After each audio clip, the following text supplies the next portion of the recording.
easily. Looks like we're moving into game 2 here. It's going to be on Terminus. Yes, Strelok versus MC. I can't wait. This is going to be so good. Strelok actually picking a gigantic map. Yeah. The first time we've seen Terminus today, I believe. Could you and be. I, personally. I think so. Yeah. The suspense screen has loaded. We are in the game. Down here at the bottom of the map is our Terran player from the team IMBA FXO. It is Strelok. Strelok fans out there. Nice. Yeah. And his opponent here at the 3 o'clock position, our red Protoss, and one game away from taking $1,000. That is OGS MC. He wants the money. I want the money. That's too. right. I wish I was better at StarCraft. Anyway, it's real hard, maybe. So here we have it, and you know, once again, interesting spawn positions as well. As you know, Strelok has his third working towards the main of his opponent. So if he is able to drop down some air structure, starports down there, etc., he will have a very quick reinforcement time to easily drop his opponent's base.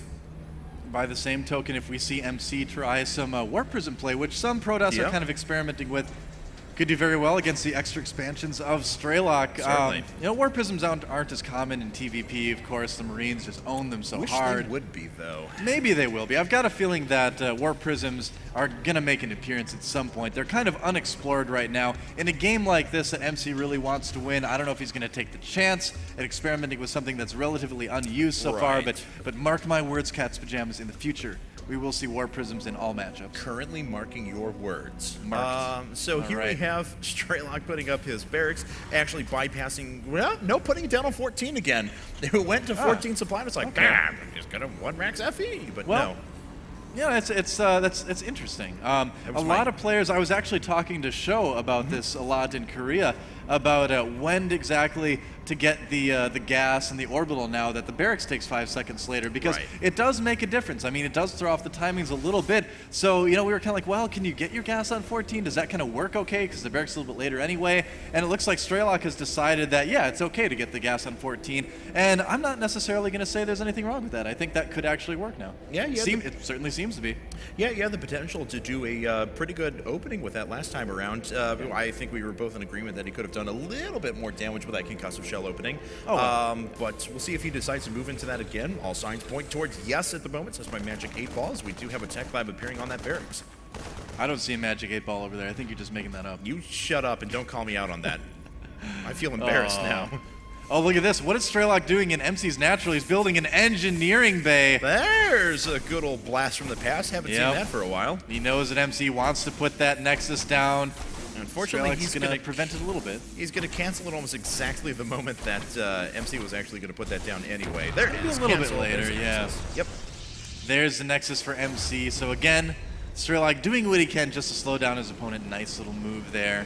And same opening, man. He's got Concussive Shell, Marauder coming out, and a Reaper following this. Well, this is a good opening to do against a Protoss player that likes to do that really fast, greedy, fast expand. If you can hit, like we mentioned last game, before the sentries come out, you can certainly do some damage, pull probes, cause them to pull probes rather, maybe get a couple worker kills. Dangerous to do this against a Protoss that's not fast expanding, though, just because the Protoss can just get Void Rays. Suddenly you don't have a lot of Marines, and you can be in big trouble there. But Strelok reading the situation and his opponent really well. And Reapers are pretty good here as well, especially with where this middle of the map touches the main there. They can jump up and easily provide a distraction. MC, on the other hand, he's only got the one Zealot. He's got a second Zealot furiously coming out as fast as possible, but a bunker already being put down in place. Yeah. You know, the other advantage of getting this really fast tech lab as well, as we can see from the production queue, fast stim, which is very nice to have. Yeah, certainly. Bunch of probes being pulled off the line. Looks like MC really wanted to trap those forces, but losing a little bit of mining time in the process. Well, that's okay. I mean, he lost one SCV there. He got MC to pull all those probes. It's kind of like doing that early pressure against Zerg. You know, you're not going to necessarily kill a lot, but if you can get them to pull their workers, you can get a little bit of an economic advantage that way. Yeah, certainly. And it looks like he actually canceled that Reaper as well. Just went to check the units tab, actually in favor of another Marauder behind that. So no Reaper that's going to provide any harassment. Command center down at the 6 o'clock position. The natural for Strelok, though, is just finishing up, so both players are going to be on relatively similar economic footing. Yeah. Yep, Chrono Boost does negate that to a certain extent. It makes it a little bit more valuable in TVZ just because you can't obviously Chrono Boost out drones. You can make more than one at once, but you're going to be making more workers to handle it, so... Right, of course. I digress, but you get the idea. Indeed. Indeed, I should say. Well, wow. Now I can't blame anything on jet lag. Anyway, right. Stalker goes down in the middle. These Marauders are going to have to run away, though. It looks like one will get poked away. Actually taking a lot of damage. It's going to fall here pretty soon. It looks like a Zealot may go down in the process as well. But he's not going to have enough to take down both of these, or at least very effectively. He's going to be chased all the way back to this bunker. Look at that micro from Strelok. Only losing one Marauder and one Marine and all of that. That's impressive stuff, man. I mean, if you do that early Tech Lab opening, you end up in a lot of positions where you have Terran chasing Protoss across the map and then Protoss chasing Terran right back. And you need to be able to micro well to do it. And Strelok showing that he's clearly capable of doing an opening like this and making it work quite well. MC already adding a lot of sentries to the mix. 2 sentries were immediately put up, so looks like he is going to try and hit yet another very, very aggressive timing. Already, we see Twilight Council being added behind the main. Yeah, that's interesting. I wonder what he's planning on doing with that.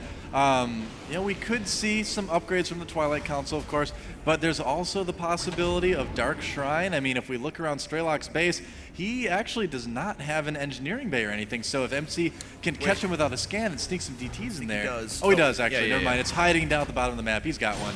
But, yeah, no missile turrets in sight, though, so Yeah. we'll see if he decides to go after it. This is actually something similar to what we saw him do before, as it's 4 racks and the Dark Shrine right, or I'm sorry, 4 gateways and then the Dark Shrine right after that. So yeah, he's going to try to take advantage of that. You know, if you make that early engineering bay as Terran, most Terran players will get that turret at the natural. I mean, it's only 100 minerals. It's a very small investment to stay safe against something like DTs. But Strelok just kind of counting on having some scans. It's around this time, too, that you do generally want to save a scan or two just in case. Oh, you know, yeah, very much so. But MC is going to take down the Destructible Debris to go ahead and move over to his 3rd base at the same time that he'll be pushing out with a few DTs. And if he uses them in army composition like he did against Red, they could actually be very, very powerful, as a couple of sentries would have the ability to drop up. Well, nope, all of that completely negated. Missile turret coming up. Okay, there you go. Now just stop talking. Yep, the timing is good for Strelok. He's going to have that in time easily to see any DTs coming in. And the thing is, too, one thing we should mention, this is actually the relatively newer version of Terminus that was released a couple weeks ago.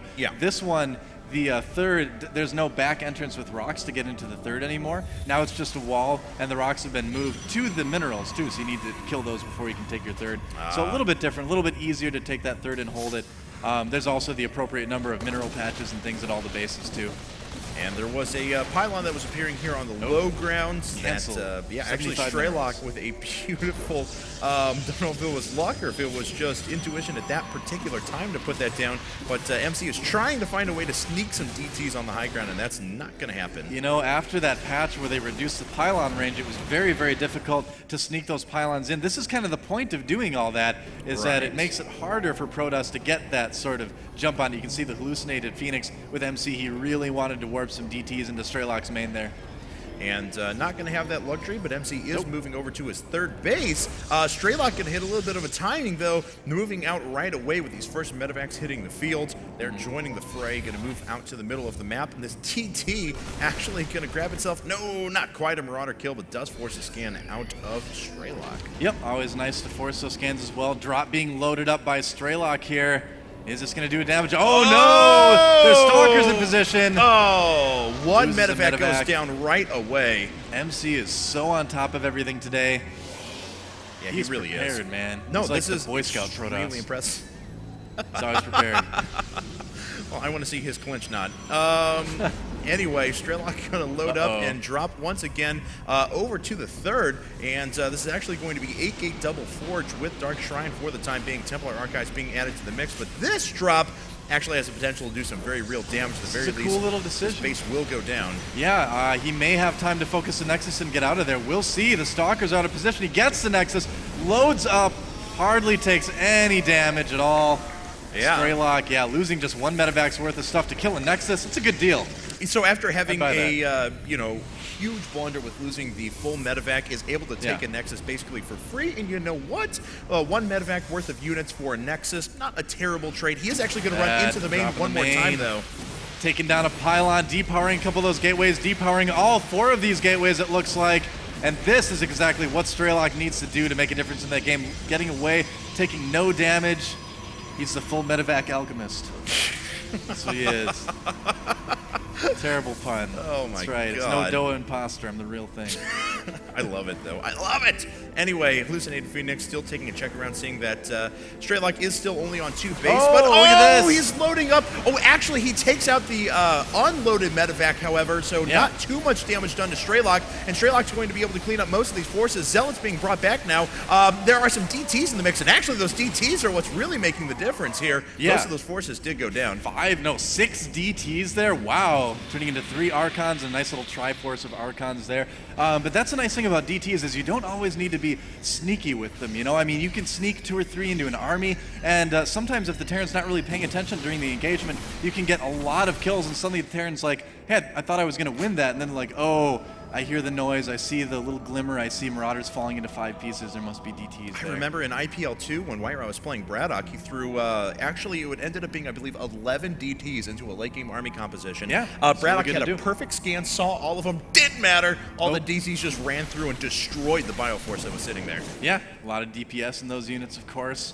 Certainly. And looks like, I thought Strelok was going to be queuing up for another big drop, but MC's pretty much on top of this now. He's got a roving pack of Stalkers making their way around and a pretty good force to go ahead and flank if need be. However, with Strelok advancing all at once, those Archons are going to have to rejoin those Stalkers back inside their base. When you see the blink like Strelok did, you need to be really careful about drops. You also need to be really careful about engaging a bunch of Archons. Yeah, you can see Strelok stimming to get away there for a moment. Doesn't want to lose any units quite yet.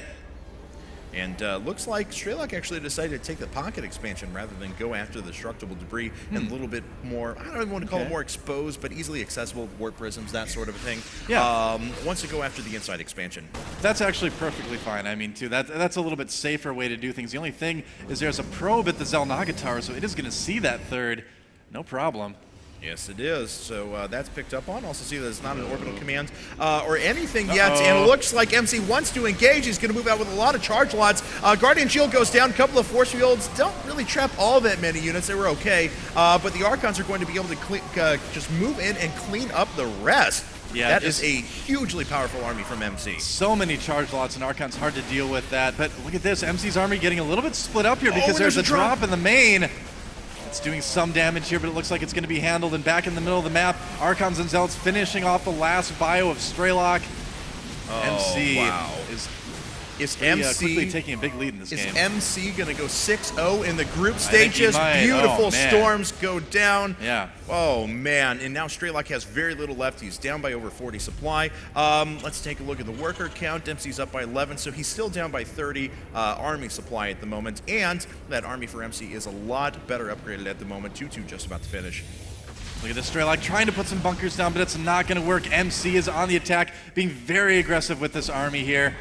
And he can be, I mean, with the Archons, the charge lots. Look at that force fielding the entire right side area, that third base, not allowing Strelok in there. That planetary is toast. Yes, it is. It manages to pick up 1 kill, but the rest of the SCVs are going to fall as well.